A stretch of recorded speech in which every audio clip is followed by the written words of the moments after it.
friends, here I am going to give a formula to find the number of distinct generators of a cyclic group. ಅಂದರೆ ಒಂದು ಗ್ರೂಪಲ್ಲಿ ಎಷ್ಟು distinct generators ಇರುತ್ತೆ ಅನ್ನೋದಕ್ಕೆ ಒಂದು formula ಇದೆ. So formula goes like this: let A be any positive integer, the number of positive integers less than D and prime to D is denoted by pi of D. ಅಂದರೆ ಆ ಡಿಗಿನ ಕಡಿಮೆ ಎಷ್ಟು number ಇರ್ತವೆ ಮತ್ತು prime to D ಅದನ್ನು ಹೆಂಗೆ denote ಮಾಡ್ತೀವಿ, pi of D ಅಂತ ಬರಿತೀವಿ. We know that any integer can be decomposed into product of prime factors as n is equal to p1 to the power of alpha 1 into p2 to the power of alpha d etc. pn to the power of alpha n, where p1, p2 etc. pn are prime factors and alpha 1 to alpha n are positive integers. Further, pi of n, that means number of distinct generators. Further, pi of n is equal to n into 1 minus 1 by p1 into 1 minus 1 by p2 etc. 1 minus 1 by pn. This is the formula used to find the number of distinct generators of a cyclic group. Prime factors ಅಂದರೆ ಒಂದು composite number ಬರೀ prime ನಂಬರ್ಸಿಂದ divide ಮಾಡ್ತಾ ಬರಬೇಕು. ಅವುಗಳ ಪ್ರಾಡಕ್ಟನ್ನು ನಾವು prime power factorisation ಅಂತ ಕರಿತೀವಿ. ಅದನ್ನು find the number of distinct generators of the cyclic group of order 24. ಈಗ ಗ್ರೂಪಲ್ಲಿ 24 ಎಲಿಮೆಂಟ್ ಇದ್ದಾವೆ, ಅದರಲ್ಲಿ ಎಷ್ಟು ಡಿಸ್ಟಿಂಕ್ಟ್ ಜನರೇಟರ್ಸ್ ಇದೆ ಅಂತ ನಾವು ಚೆಕ್ ಮಾಡಬೇಕು. Given order of the group is equal to 24. 24 first prime factor ಯಾವುದು 2 ಇಂದ ಡಿವೈಡ್ ಮಾಡ್ಕೊಳ್ತಾ ಬರ್ರಿ. 2 12 24 ಮತ್ತು 2 6 12, 2 3 ಫರ್ದರ್ ಡಿವೈಡ್ ಮಾಡ್ಲಿಕ್ಕೆ ಬರಲ್ಲ. ಸೊ 24 ಏನು ಬರಿಬೋದು, 2 cube into 3 to the power of 1 which is equal to p1 to the power of alpha 1 into p2 to the power of alpha 2. So phi of n formula ಏನು, phi of n equals n into 1 minus 1 by p1 into 1 minus 1 by p2. Here only 2 terms are there. So n ಬೇರೆ 24 ಹಾಕಿ. So 24 into 1 minus 1 by p1 is 2 into 1 minus 1 by p2 is 3. ಅದು simplify ಮಾಡಿದರೆ ಎಷ್ಟು ಬರುತ್ತೆ, ನಮಗೆ 8 ಬರುತ್ತೆ. ಅಂದರೆ 8 distinct generators ಇರುತ್ತೆ ಅಂತ ಅರ್ಥ. ಅದು ಅದೇ ರೀತಿ find the number of generators of the cyclic group of order 60. So 16 first prime ಫ್ಯಾಕ್ಟರ್ದು 2 30 ಇಸ 2 15 ಈಗ ನೆಕ್ಸ್ಟು 2 ಆದಮೇಲೆ ಅದು ಬರುತ್ತೆ ಪ್ರೈಮ್ ಫ್ಯಾಕ್ಟರು 3 5 ಇಸ. ಸೊ 16 ಏನು ಬರಿಬೋದು, 2 square into 3 to the power of n into 5 to the power of 1. Write it as p1 to the power of alpha 1 into p2 to the power of alpha 2 into p3 to the power of alpha 3. So pi of n equals n into 1 minus 1 by p1 into 1 minus 1 by p2 into 1 minus 1 by p3 etc. So pi of 60 is equal to ಏನಾಯ್ತು ಅಲ್ಲಿಗೆ 60 into 1 minus 1 by 2 into 1 minus 1 by 3 into 1 minus 1 by 5. ಅದನ್ನು simplify ಮಾಡಿದರೆ 16 ಬರುತ್ತೆ. There are 16 generators of a group. Next problem, find the number of generators of the cyclic group of order 8. If A is one of the generator, then what are the other generators? ಗ್ರೂಪ್ನ order 8 ಅಂತ ಕೊಟ್ಟಿದ್ದಾನೆ. A ಒಂದು generator ಆದರೆ ಇನ್ನೊಂದು generator, ಇನ್ನು ಯಾವ generators ಬೇರೆ ಯಾವ ಜನರೇಟರ್ಸ್ ಇದ್ದಾವೆ ಕಂಡುಹಿಡಿಯಿರಿ ಅಂತ ಹೇಳ್ತಾನೆ. So order of the group is equal to 8 name ಬರಿಬೋದು 2 cube p1 to the power of alpha 1 ಆಯಿತು. ಅಲ್ಲಿಗೆ ಪೈ ಆಫ್ ಎನ್ ಏನಾಯಿತು, n into 1 minus 1 by p1. ಸೊ n value p1 value substitute ಮಾಡಿ ಸಿಂಪ್ಲಿಫೈ ಮಾಡಿದರೆ 4 ಆಯಿತು. So there are 4 generators of a group. ಅಲ್ಲೇನು ಕೊಟ್ಟಿದ್ದಾನೆ, given that A is one of the generator, therefore the other generators of the are of the form a to the power of k, a comma k which is GCD of k comma 8 is equal to 1.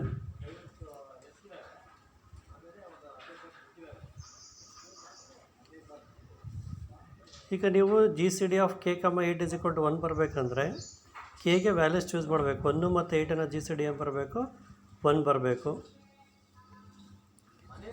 So that is GCD of 1 comma 8 is equal to 1. Next 3 comma 8 GCD 1 ಬರುತ್ತೆ. 5, 8 GCD 1 ಬರುತ್ತೆ. 7, 8 GCD 1 ಬರುತ್ತೆ. ಈಗ ಏನಾಯಿತು, A to the power of K ಫಾರಮಲ್ಲಿ ಬರೀಬೇಕು ನೀವು. ಕೆಗೆ ಏನೇನು ಬಂತಲ್ಲಿ values 1 3 5 7 ಬಂತು. So A to the power of n is a is a generator, a cube is a generator, a to the power of 5 is generator, a to the power of 7 is a generator. So if a is a generator of a cyclic group of order 10, how many generators are there and what are the generators? Given order of the group is equal to 10, 10 in ಹೆಂಗೆ ಬರೀತೀರ, 2 to the power of 1 into 5 to the power of 1. So ಅಲ್ಲಿಗೆ pi of 10 distinct generators ಏನು ಬರುತ್ತೆ, 4 ಬರುತ್ತೆ. There are 4 generators of a group. Therefore the other generators are of the form a to the power of k with GCD of k, 10 is equal to 1. So GCD of k, 10 1 ಬರಬೇಕಾದ್ರೆ ಕೆಗೆ ಏನೇನು possibility ಇದೆ, 1 GCD of 1 and 10 is 1, 3 and 10 is 1, 7 and 10 is 1, 9 and 10 is 1. Therefore a is the generator, a cube is a generator, a to the power of 7 is a generator, a to the power of 9 is a generator.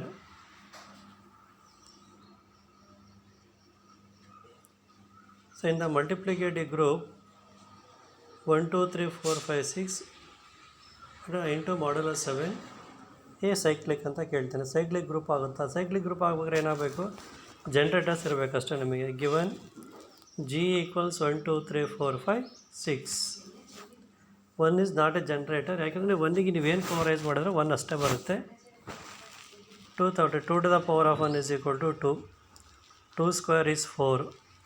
2 cube ಏನಾಗುತ್ತೆ 8. ಮಾಡಲ್ value 7 ಕೊಟ್ಟಿರೋದ್ರಿಂದ 8ನ 7ದ divide ಮಾಡಿದ್ರೆ 1 ಬರುತ್ತೆ.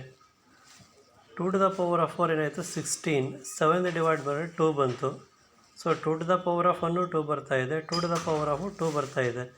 ನಮಗೇನಾಗಬೇಕು, different ಪವರ್ಸಿಗೆ different elements ಬರಬೇಕು. Therefore 2 is not a generator. 3 ತಗೊಳ್ಳಿ. ಈಗ 3 to the power of 1 is equal to 3. 3 square is equal to 9. 7ದ divide ಮಾಡಿದ್ರೆ 2 ಉಳಿತು. 3 cube is 27. 7 3 is 21. 6 ಉಳಿತು. 3 to the power of 4 81. 12 84, 4 ಉಳಿಯುತ್ತೆ. 3 to the power of 5 243. 243ನ 7ದ divide ಮಾಡಿದ್ರೆ 5 reminder ಉಳಿಯುತ್ತೆ. 3 to the power of 6 is equal to 729. Reminder 1 ಉಳಿಯುತ್ತೆ. So 3ಗೆ different powers rice ಮಾಡಿದಾಗ that results in different elements of the set. Therefore 3 is a generator. Therefore G is a cyclic group. Next is the multiplicative group 1 3 5 7 mod 8 a cyclic ಅಂತ ಹೇಳ್ತಾನೆ. So 1 generator ಆಗೋದಿಲ್ಲ, because 1 to the power of any number is 1 itself. Next 3 to the power of 1 3. 3 square 9. 9 ನೀವು 8ರಿಂದ divide ಮಾಡಿದ್ರೆ ಎಷ್ಟು ಬರುತ್ತೆ, 1 ಉಳಿಯುತ್ತೆ ಅಲ್ಲಿ. Next 3 cube 27.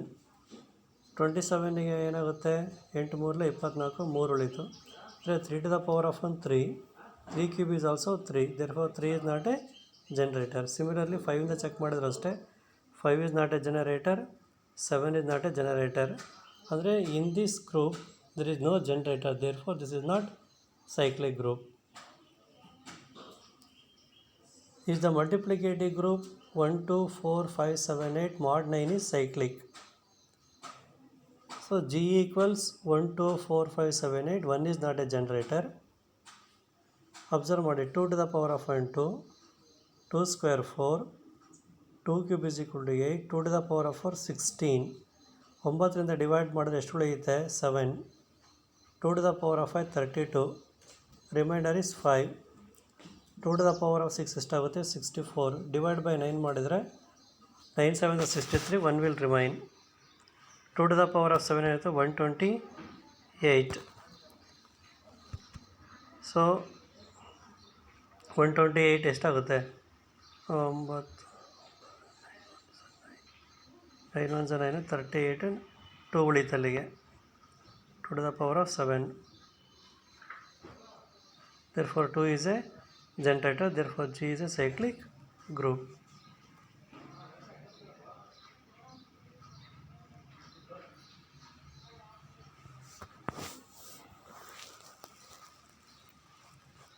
I show that the multiplicative group of cube roots of unity is a cyclic group.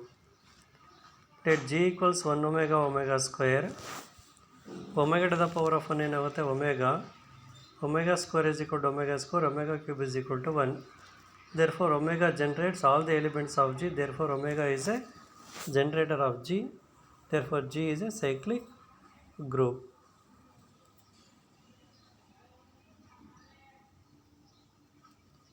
Next we have cosets.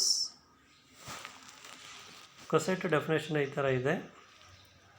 Let H be a subgroup of a group G, star and A be any element of G. ನಾವು ಗ್ರೂಪಲ್ಲಿ ಒಂದು ಸಬ್ group ತಗೋಬೇಕು ಮತ್ತು ಒಂದು ಎಲಿಮೆಂಟನ್ನು choose ಮಾಡಬೇಕು G ಇಂದ. The set H into A defined by HA is equal to small h into A such that H belongs to H is called right coset of H in G with respect to A. ಈಗ ನಾವು ಕೊಸೆಟ್ಗಳು define ಮಾಡಬೇಕಾದ್ರೆ ನಾವು group ತಗೋಬೇಕು, ಗ್ರೂಪಲ್ಲಿ ಒಂದು ಸಬ್ group ತಗೋಬೇಕು ಮತ್ತು ಎಲಿಮೆಂಟನ್ನು ನಾವೇನು ಮಾಡಬೇಕು ಜಿಯಿಂದ ತಗೋಬೇಕು. ಆ ಎಲಿಮೆಂಟನ್ನು ಹೆಚ್ಚಿಗೆ ಮಲ್ಟಿಪ್ಲೈ ಮಾಡಬೇಕು. ಲೆಫ್ಟಿಂದ ಮಲ್ಟಿಪ್ಲೈ ಮಾಡಿದಾಗ ಬರೆದ್ರೆ ಲೆಫ್ಟ್ ಕೊಸೆಟ್ಟು, ರೈಟಿಂದ ಮಲ್ಟಿಪ್ಲೈ ಮಾಡಿದಾಗ ಬರೋ ಸೆಟ್ಟಿಗೆ ರೈಟ್ ಕೊಸೆಟ್ ಅಂತ ಕರಿತೀವಿ ಅಷ್ಟೇ, ಇನ್ನೇನಿಲ್ಲ ಇಲ್ಲಿ. The set A into H defined by A into H. ಇಲ್ಲಿ ಅಬ್ಸರ್ವ್ ಮಾಡಿ A is on the left here. A ಲೆಫ್ಟಿಗೆ ಬಂದರೆ ಲೆಫ್ಟ್ ಕೊಸೆಟ್ಟು, ರೈಟಿಗೆ ಬಂದರೆ ರೈಟ್ ಕೊಸೆಟ್, ಅಷ್ಟೇನೇನಿಲ್ಲ. Note 1, H into small a and small a into H are both subsets of G. If E is the identity of G, then H into E is equal to small h into A. But H into E ಏನಾಗುತ್ತೆ H itself ಅಲ್ವಾ. Therefore H into E is equal to capital H. E into H is also is equal to capital H. Therefore H itself is both right coset and left coset. If G is abelian, then H into A is equal to A into H. Every right coset is equal to left coset. And if G is not abelian, then HA not equal to AH. ನಿಮ್ಗೆ ಕೊಟ್ಟಿರೋ group abelian group ಆದರೆ left coset right coset equal ಆಗಿರುತ್ತೆ. That is the meaning. Group non abelian ಆಗಿದ್ದರೆ left coset and right cosets are different. But H into A into ಹೆಚ್ಚು multiplicative group ಇದ್ದಾಗ multiply ಮಾಡಬೇಕು ಹೆಚ್ಚಿಗೆ. ಅದೇ ಅಡಿಟಿವ್ ಗ್ರೂಪ್ ಕೊಟ್ಟಾಗ ಹೆಚ್ಚಿಗೆ ಎಲಿಮೆಂಟನ್ನು ಆ್ಯಡ್ ಮಾಡಬೇಕು. ಸೊ ರೈಟ್ ಕೊಸೆಟನ್ನು ಹೆಂಗೆ ಬರೀಬೇಕು, right coset with respect to addition is written as H plus A and left coset is written as A plus H. Next, properties of cosets. If H is any subgroup of G, then capital H into small h is equal to small h into capital H is equal to HA ಬರುತ್ತೆ ಅಂತ ಹೇಳ್ತಾನೆ ಅವನು. Let H1 belongs to capital H and H belongs to H ಅಂತ ಇಟ್ಕೊಳ್ಳಿ. Therefore H1 into H belongs to H because of closure law. Again H1 belongs to H. ಎರಡು ಕಡೆ ಹೆಚ್ಚಿಂದ operate ಮಾಡಿದರೆ H1 into H belongs to capital H into small h. So ಏನಾಯ್ತು ಅಲ್ಲಿ H1 into H belongs to capital H into H implies ಮೇಲ್ಗಡೆ prove ಮಾಡಿದ್ರಿ H1 into H belongs to H ಅಂತ prove ಮಾಡಿದ್ರಿ. ಅಲ್ಲಿ ಏನಾಯಿತು, therefore capital H into small h is a subset of H. ಅದನ್ನು 1 ಅಂತ ಬರ್ಕೊಳ್ಳಿ. Next let H1 belongs to H. ನಾವು H1 ಈಸ್ ಈಕ್ವಲ್ ಟು ಏನು ಬರಿಬೋದು, H1 ಇಂಟು E ಬರಿಬೋದು. ಈನ ಏನು ಬರಿಬೋದು, H ಇನ್ವರ್ಸ್ ಇಂಟು H ಅಂತ ಬರಿಬೋದು. ಅಲ್ಲಿಗೆ ಅದೇನಾಗುತ್ತೆ, ಅಸೋಸಿಯೇಟಿವ್ ಲಾ ಯೂಸ್ ಮಾಡಿದ್ರೆ H1 into H inverse into H. H1 into H inverse ಏನಾಗುತ್ತೆ H3 ಅಂತ ಇಟ್ಕೊಳ್ಳಿ. So clearly H1 into H inverse ಎಲ್ಲಿರುತ್ತೆ, ಅದು ಕ್ಯಾಪಿಟಲ್ Hಗೆ ಹೋಗಬೇಕು, belongs to H into H. So ಅಲ್ಲಿಗೇನಾಯಿತು, ನೀವು H1 belongs to H implies H1 belongs to E into H ಆಯಿತು. Therefore H is a subset of capital H into small h. Take this as 2. So from 1 and 2 we can conclude H into H is equal to capital H. Next theorem, any two right cosets or left cosets of a subgroup H of a group G are either disjoint or identical. ಅಂದರೆ ನೀವು ಯಾವುದೇ ಎರಡು right ಕೊಸೆಟ್ಸ್ ಕಂಡುಹಿಡಿದ್ರೆ ಅವೆರಡು ಡಿಸ್ಜಾಯಿಂಟ್ಸ್ ಆಗಿರ್ತವೆ ಅಥವಾ identical ಆಗಿರ್ತವೆ. Identical ಅಂದರೆ ಮೊದಲನೇದ್ರಲ್ಲಿ ಏನಿರುತ್ತೆ ಎರಡನೇದ್ರಲ್ಲೂ ಅದೇ ಇರುತ್ತೆ, ಅಥವಾ ಅಲ್ಲೂ ಬೇರೆ ಇಲ್ಲೂ ಬೇರೆ, ಅದು ಇಂಟರ್ಸೆಕ್ಷನ್ ಮಾಡಿದ್ರೆ ಎಂಟಿ ಸೆಟ್ ಬರೋ ಚಾನ್ಸ್ ಇರುತ್ತೆ ಅಂತ ಹೇಳ್ತಾನೆ ಅವನು. Let H A and H B two right cosets of H in G ಅಂತ ಇಟ್ಕೊಳ್ಳಿ. Then H A and H B are disjoint or H A and H B are not disjoint. ಅವು disjoint ಆಗಿರಬೇಕಿಲ್ಲ, not disjoint ಆಗಿರಬೇಕು. Disjoint ಅಂದರೆ intersection is empty set. ಅದು intersection set ಬರಲಿಲ್ಲ ಅಂದರೆ ಅವು ಡಿಸ್ಜಾಯಿಂಟ್ ಅಲ್ಲ ಅಂತ ಅರ್ಥ. ಅದು if H A and H B are disjoint then there is nothing to prove. H ಎನೇ ಬೇರೆ ಎಚ್ ಬಿನೇ ಬೇರೆ ಅಂದರೆ ಅವು ಬೇರೆ ಬೇರೆ ಇದ್ದಾಗ ಡಿಸ್ಜಾಯಿಂಟ್ ಬಂದೇ ಬರುತ್ತೆ. ಅದು ಅವು ನೀನು ಏನು ಪ್ರೂವ್ ಮಾಡೋ ಅವಶ್ಯಕತೆ ಇಲ್ಲ. ಅವು ಡಿಸ್ಜಾಯಿಂಟ್ ಅಲ್ಲ ಅಂತ ಅಂದರೆ ಮಾತ್ರ ಐಡೆಂಟಿಕಲ್ ಆಗಿರುತ್ತೆ ಅಂತ ನೀವು ಹೇಳಬೇಕು. If H A and H B are not disjoint then there is an element C belongs to both H A and H b. therefore C belongs to HA and C belongs to HB. So C belongs to HA ಅಂದರೆ C is an element of HA ಆಗಿರೋದ್ರಿಂದ take C equals H1A and C is equal to H2B, where small h1 comma h2 belongs to H. Now C is equal to H1A, C is equal to H2B ಅಂದರೆ ಏನಾಗುತ್ತೆ, H1A is equal to H2B ಆಯಿತು. ಎರಡು ಕಡೆ H1 ಇನ್ವರ್ಸಿಂದ operate ಮಾಡಿ left hand side ಏನಾಗುತ್ತೆ, E into A is equal to H1 inverse into H2 into B. ಅಲ್ಲಿ ಏನಾಯಿತು, A is equal to H3 into B ಅಂತ H3 ಟ್ರೀಟ್ ಮಾಡಿ. ಅದು ಎರಡು ಕಡೆ ಹೆಚ್ಚಿಂದ ಮಲ್ಟಿಪ್ಲೈ ಮಾಡಿದ್ರೆ ಕ್ಯಾಪಿಟಲ್ ಹೆಚ್ಚಿಂದ H into A is equal to capital H into H3 into B. But H into H ಯಾವುದಕ್ಕೆ ಈಕ್ವಲ್ ಆಗುತ್ತೆ, Hಗೆ ಈಕ್ವಲ್ ಆಗೋದ್ರಿಂದ ಅಲ್ಲಿಗೆ ಏನಾಯ್ತು ಅದು H B. So H a is equal to H b. H a is equal to H b ಅಂದರೆ they are identical ಅಂತ ಆಯಿತು. ಇದು ಈ ಪ್ರಾಪರ್ಟಿ ಏನು ಬೇಡ, ಇದು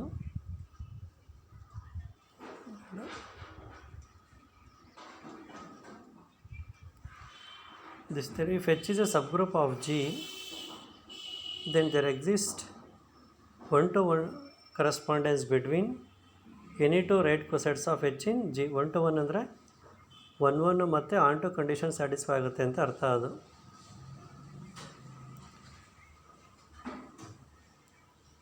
let A comma B belongs to G ಅಂತ ಇಟ್ಕೊಳ್ಳಿ. Then H A and H B take two right cosets of H in G. Let H A and H B be two right cosets of H in G. ನಾವಾಗೆ prove ಮಾಡಿದ್ದೀವಿ, two cosets are disjoint ಅಥವಾ identical ಅಂತ prove ಮಾಡಿದ್ದೀವಿ. Then H A is equal to H B identical ಆಗಿರಬೇಕು and H A not equal to H B. Disjoint ಅಂದರೆ ಎರಡು ಬೇರೆ ಬೇರೆ ಅಂತ. If H A is equal to H b then there is nothing to prove. So ಎರಡು ಕೊಸೆಟ್ಸ್ಗಳು equal ಅಂತ ಇಟ್ಕೊಂಡಾಗ 1-to-1 ಕರೆಸ್ಪಾಂಡೆನ್ಸ್ ಆಟೋಮೆಟಿಕಲಿ 1-1 ಆಗಿರುತ್ತೆ ಮತ್ತು ಆನ್ ಟುನೂ ಆಗಿರುತ್ತೆ. If H A not equal to H b ಅಂತ ಇಟ್ಕೊಳ್ಳಿ, ಎರಡು ಬೇರೆ ಬೇರೆ ಬೇರೆ ಬೇರೆ ಇದ್ರೂ ಡಿಸ್ಜಾಯಿಂಟ್ ಅಂದರೆ H A intersection H B ಏನಾಯಿತು, ಎಂಟಿ ಸೆಟ್ ಆಯಿತು. ಈಗ ನೀವು ಮ್ಯಾಪಿಂಗ್ ಡಿಫೈನ್ ಮಾಡಬೇಕು, ಯಾಕೆಂದರೆ 1-to-1 ಕರೆಸ್ಪಾಂಡೆನ್ಸ್ ತೋರಿಸ್ಬೇಕೀಗ ಅಲ್ಲಿ. So define a mapping f from capital H into small a to capital H into small b by f of H A is equal to H b. ಅಂದರೆ ಮೊದಲನೇ ಸೆಟ್ಟಲ್ಲಿ H into an element ತೊಗೊಂಡ್ರೆ ಎರಡನೇ ಸೆಟ್ಟಲ್ಲಿ ಅದ್ರ image ಏನಾಗಿರಬೇಕು, small H into b ಆಗಿರಬೇಕು for all H belongs to H. To prove f is 1-1. 1-1 condition ಏನು ಪ್ರೂವ್ ಮಾಡಬೇಕು, if two images are equal then corresponding elements are also equal ಅಂತ ನಾವು ಪ್ರೂವ್ ಮಾಡಬೇಕು. Assume that two images are equal. Let f H1 of a is equal to f H2 of a. So two images equal ಅಂದರೆ ಏನಾಯ್ತು, ಅಲ್ಲಿಗೆ corresponding elements equal ಆಗಬೇಕು. Because it is one which implies H1A is equal to H1 H2B. Right cancellation ಪ್ರಕಾರ ಏನಾಗುತ್ತೆ, B B cancel ಆಗುತ್ತೆ. ಎಯಿಂದ multiply ಮಾಡಿದ್ರೆ H1A is equal to H2A. Therefore f is 1-1. To prove f is onto ಅಂದರೆ ಏನು, ಇಮೇಜಿಗೆ pre image exist ಆಗುತ್ತೆ ಅಂತ ಹೇಳಬೇಕಷ್ಟೇ ನೀವು. Let H b belongs to capital H into B. For some H belongs to H, for some H belongs to H, since H belongs to H, there exists HA belongs to HA such that f of HA is equal to HB. Observe ಮಾಡಿ, H ಬಿಯಲ್ಲಿ ಒಂದು element ತೊಗೊಂಡಿದ್ದೀವಿ, ಏನದು image element. ಆ ಇಮೇಜಿಗೆ pre image ಎಲ್ಲಿದೆ, ಮೊದಲನೇ ಸೆಟ್ಟಲ್ಲಿದೆ ಅಂತ ನಮಗೆ already ಗೊತ್ತಿದೆ, ಅದು ಬರ್ದಿರೋದು. Let small h into B belongs to capital H into B for some h belongs to H. Since h belongs to H, there exists small h into A belongs to capital H A such that f of H A is equal to HB. Therefore f is onto. Therefore f is both 1 1 and onto. Hence there exists a 1 to 1 correspondence between. You need to write cosets.